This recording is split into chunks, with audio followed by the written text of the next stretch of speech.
You're listening to Prosperity Report, Love and Money Podcast, the relationship podcast that helps you feel more confident financially and romantically. We do this by giving you actionable ideas to help you stop comparing and start repairing your mindset, your money, your relationship, and your life.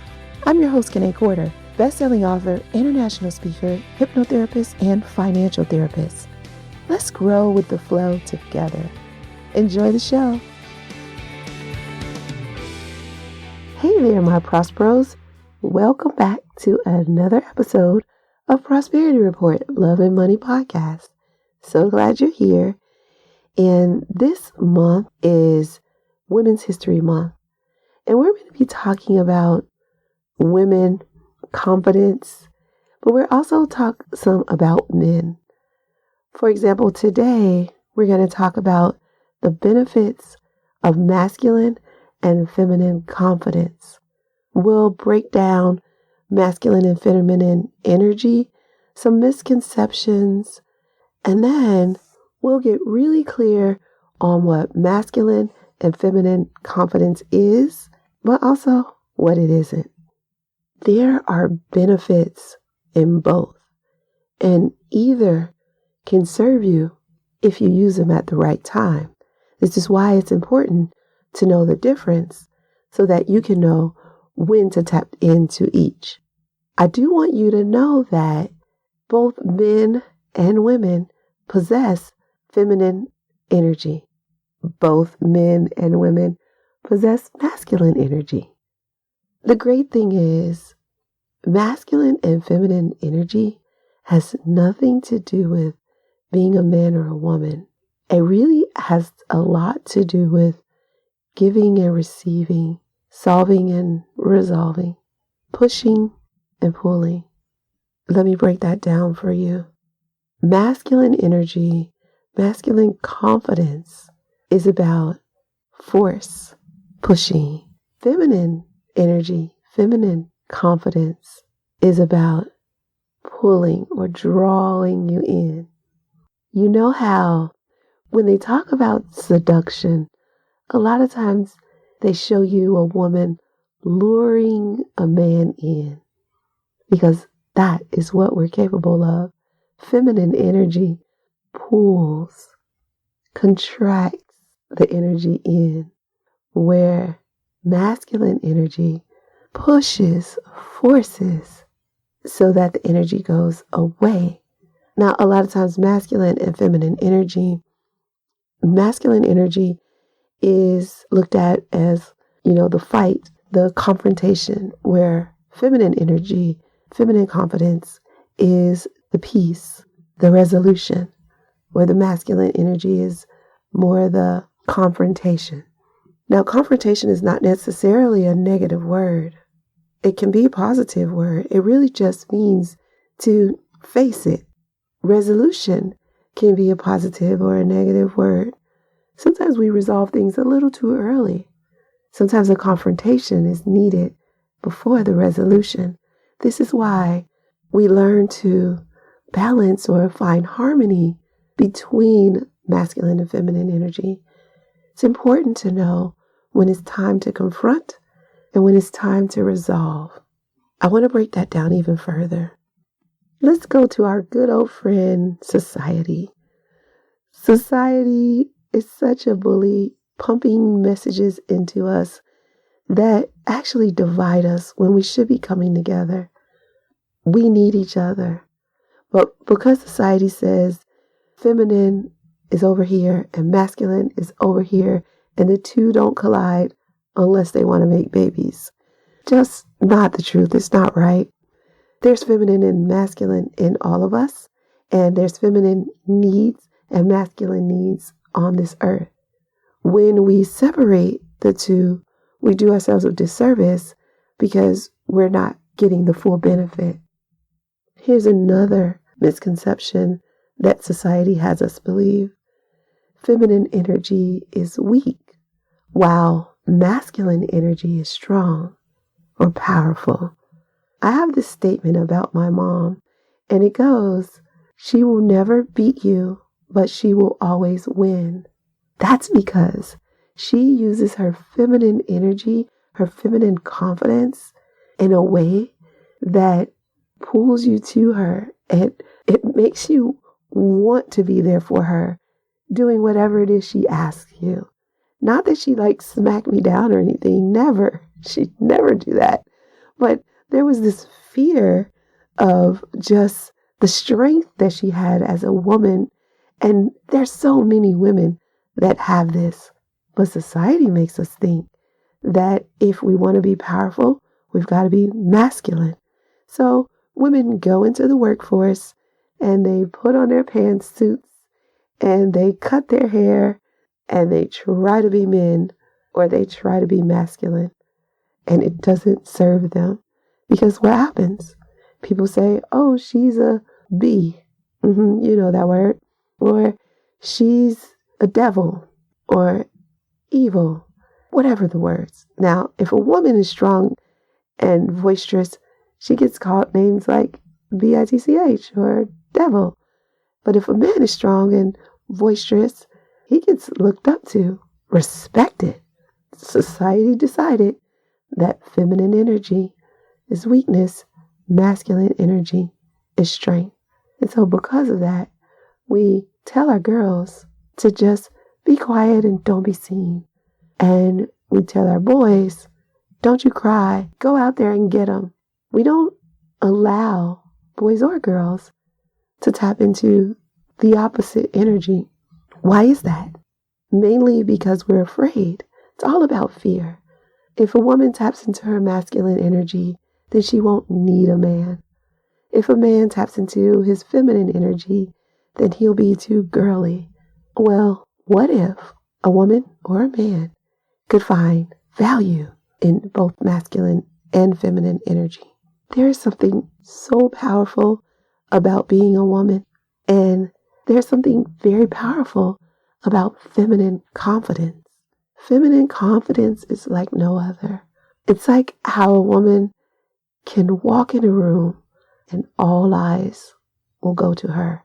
Now, that could happen for a man, for masculine confidence, but not the same way that it happens for a woman. When a woman holds her head up high, rolls her shoulders back, holds her hand in just the right position, and smiles, the room lights up, the energy changes, and everybody wants to know her. That's the feminine energy. We draw, pull the attention. Much the same, but different. A man could walk into a room with his shoulders rolled back, his head up high, his hands in just the right position. And the room will part, like people will move out of his way, because he will push the energy in the room. His confidence pushes into the room. Do you see the difference? But do you see how they're both needed? Sometimes you need to pull the energy towards you, and sometimes you need to push the energy away and create a path. So both are needed. Now, it doesn't mean that a man can't use his feminine energy, because what if he does need to pull the attention towards him? What if he really doesn't have the power in the room? He actually needs to get the power from someone else. In this case, he'll need to draw that person to him. And he can do that by tapping into his feminine energy. Then once he draws that person in, he can take over by aligning with that person. And maybe he needs that person on his side. Would he really want to push that person away then? No, of course not. He wants to pull them in. Let's talk about relationships when it comes to feminine and masculine confidence. Relationships can be tough when we're both in our masculine or if we're both in our feminine. We'll have to know when to do what. So a man doesn't necessarily come into a relationship always being the man of the house, right? Or the king. He doesn't always know how to do that. Maybe he hasn't used his masculine energy in a relationship before. Maybe he comes into the relationship with his feminine energy, almost childlike, wanting to be held. Now, sometimes women will say, "Oh, he's too nice." Have you ever heard that? What the heck does that mean? That statement is the most ridiculous statement I've ever heard. How can a man be too nice? It's impossible. But really what you're saying is he hasn't tapped into his masculine confidence. And he'll need to say no to you sometimes. But you can help by getting out of your masculine energy, your masculine confidence. When a woman is in her masculine confidence, she can sometimes push a man into his feminine confidence, and then the roles will be reversed. If a woman is in her masculine confidence, maybe because she doesn't feel safe in her feminine confidence, what happens then is that the man will either he'll go up against her or he'll take on the feminine. Either way, it doesn't work. We've got to learn to balance and find harmony in these two. Now, this subject I could talk about for days and days and days because it's so many layers, it's so many splendors to this conversation. But I just wanted today to bring it to your attention. Let's begin to think about it and let's see how we can toggle between our feminine and masculine energy for it to work for us. Whether in a relationship or in business or just sitting by yourself, having some awareness around your feminine and masculine energy is going to be important to help you reach your goals. Your feminine confidence can get you in the room, where your masculine confidence can help you stay there. You've got to know when to use them. I forgot to tell you about one more idea when it comes to masculine and feminine confidence. The way society sets it up, women get their feminine confidence from who they are. I'm a wife, I'm a mother, I'm a sister, I'm a best friend, who they are, those kinds of titles. Where men get their masculine confidence from what they do, what their accomplishments are, their wins, their successes. Now, this is a generalization, yes. In general, it's true. And that's why sometimes when men don't have a job, when they don't have a title, or they haven't accomplished things in a while, their confidence might be low, especially their masculine confidence. And they go out and they try to conquer something, maybe something that's not for their best and highest good, just to get a quick win in. Probably not thinking very much, but that quick win makes them feel masculine again. Maybe you've seen this happen to a man before. The same goes for women. When we aren't feeling confident, sometimes we want to go get in a relationship so we can be somebody, belong to somebody. Sometimes we may even get pregnant so that we can, again, belong to somebody, but even have somebody that belongs to us. You can see this time and time again where a woman is going to find her confidence by who she is. And she defines herself by the people she attaches herself to, the people that she loves or who loves her back. Doesn't have to be this way. It's just that society has pushed us into believing that if you're a woman, you have to be feminine. If you're a man, you have to be masculine. Instead of saying, know when to use your masculine or your feminine energy. There's one more misconception that I'd like to touch on too. Feminine energy is sexy. Not exactly. You can be feminine and not be sexy. You can be sexy and not be feminine. The two don't go together. They can overlap, but they're not synonymous. Feminine energy isn't about sexiness. It's not about sex at all. Feminine confidence, feminine energy is about receiving, and it's about that pulling that I told you about. Masculine energy, masculine confidence, it's not about being big or brawny at all. You can be masculine and slim. A really good example of that is Prince. Oh my gosh, did he have a ton of feminine energy, but a ton of masculine energy too. His voice was deep, but he wore high heels. His energy when he walked in a room, he pulled you in and pushed you away at the same time. It was incredible. He's a really good example of that harmony between feminine and masculine energy. Now, I am not telling you men to go out and buy a pair of heels. Not saying that at all. And women, I'm not saying they go out and find a man who has a really deep voice, yet his hair is as long as yours. No, I'm not saying that either. What I am saying is find it in you. Where is the masculine energy that you need to push a path for yourself? Where is the feminine energy inside of you that you need to pull things to you? Check in, tap in, because it's there inside of you. I know you've heard me say it before. Everything you need is inside of you already. Your masculine confidence inside of you. Your feminine confidence is inside of you. Everything you need. So those masculine titles, those accomplishments, those wins, those successes, they're not you. That's not who you are. That's not where you get your confidence from. You don't have to. You can be confident without a societal normal success. And a woman can be femininely confident without having a baby, without being a wife. Doesn't have anything to do with that. One of my favorite lines from a movie came from a movie called Doubt. Meryl Streep plays a nun, and Philip Seymour Hoffman plays a priest. Meryl Streep finds out something about the priest, and she's going to go up against him. She tells him this, and he says, "I will fight you.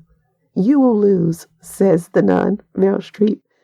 I love that line. He says, "I will fight you. You will lose." That is how confident she was in her energy. Now tell me, is there anything more feminine than a nun? A nun is feminine, yet powerful. I'll try to put a link in the show notes to the clip of the trailer, if I can find it. But she says it with so much grace, but with so much power. Even though he says he's going to fight her, she is not afraid. And yes, a priest can be masculine because they're powerful. And even though in her subservient nunhood, if that's a word, she still knew her power. So I want to give you a start, stop, and continue. Something that will allow you to tap into your masculine and your feminine confidence so that you can use this energy, this confidence for your best and highest good. So start becoming more aware of the opportunities to toggle between your feminine and your masculine energy. Start balancing that confidence. Use it when you need to. Find that harmony. And start using the tools that you have inside of you. This masculine energy, this feminine energy, this confidence is there for you. Use it. Stop feeding into the stereotypes. Those stereotypes we just talked about masculine confidence and feminine confidence. Just stop feeding into those stereotypes. They don't serve us, so don't use them. Stop rejecting the other side. So if you've been rejecting your feminine confidence or you've been rejecting your masculine confidence, stop doing that. Don't reject a part of you because it's inside of you. You might as well use it, especially now that you know it can be powerful. Stop seeing the feminine as weak. You've got to stop seeing that. Now, I know I said stop feeding into the stereotypes, but I want to be very specific on this one. I want you to stop seeing feminine confidence as weakness because it doesn't have to be, and it's not. Especially for the men listening, using your feminine can sometimes allow you to create the space for your relationship to become even better, more seamless, for your relationship to be tighter. If you can tap into that feminine energy, then you can pull your partner in. And women, when you tap into your masculine energy, what you then do is show your man just how strong you are, or show your partner just how strong you are. You don't have to be that damsel in distress to be loved. You can be strong and loved. You can be confrontational and loved. And the last one, continue. Continue striving, because we're all striving for something. Maybe we're not tapping into all of our tools to get there, but at least if we still just keep going, we know we will. So continue to strive and continue to do what's working. If there are parts of your masculine or feminine confidence that are working for you, continue to use those. Don't stop. Those are serving you, so use them for your best and highest good. I'm really glad we had this conversation. I hope you found it useful, and I want you to share it with someone, a man and a woman. Send this episode to a man and a woman that you could have a great conversation with on this subject. Send it with no expectations and just have a great conversation. That's my challenge to you today. The rest of this month is dedicated to women and confidence. So I encourage you to take the confidence course. I encourage you to get started in the Prosperity Club. There are lots of ways to get started. Some people like to start with our free prosperity assessment. It helps you feel more confident because you'll learn where you are and where you want to be. And there is nothing better than clarity. There's nothing better than clarity to add to your confidence. Or you can jump right in and take the crash course in confidence. It's a very powerful course for a very small investment. The great thing is, either way, you could qualify for a consultation with me or one of my trained coaches. So you got two choices. And I know choices can be confusing. Why are you giving me choices, Kanae? Just tell me what to do. Well, I'm giving you choices because I want you to use your confidence and choose one. Either you can start with the free prosperity assessment. Go to KanaeQuarter.com/prosperity-assessment. KanaeQuarter.com/prosperity-assessment. Or you can dive deeper and go to KanaeQuarter.com/confidence and take the confidence course. It's a 30-day step-by-step guide that's going to help you get clarity, surety, and consistency, because these are 3 of the elements you need to feel more confident personally, professionally, financially, and even romantically. What are your goals? Where do you need more confidence? Let me help you get it. Take the confidence course. Go to KanaeQuarter.com/confidence, and you no longer have to be scared, because the more confidence you have, the less courage you need. So I'll see you next week, where we're going to talk all about your relationship with confidence with my mentor, Bernie Dixon. It's going to be awesome. I'll see you then. In the meantime, have a prosperous day, my Prospero. Hey guys, thanks for listening. If you want more love and money conversations, subscribe to this podcast. Also, tell your friends about us. I'll see you next episode. But in the meantime, head on over to KanaeQuarter.com for more tips, tools, and resources. And go ahead and leave us a comment if you like. We'd love to hear from you. This show is not to replace professional counsel. The best advice comes from a professional you know. The topics discussed in this podcast are general in nature and are for entertainment and informational purposes only. We encourage you to meet with a professional to discuss your specific situation, whether financial or therapeutic. That's all for now. I'll see you sooner. Remember, no matter what anybody ever tells you, you can have wealth in all of its forms. Believe it, and you will soon see it.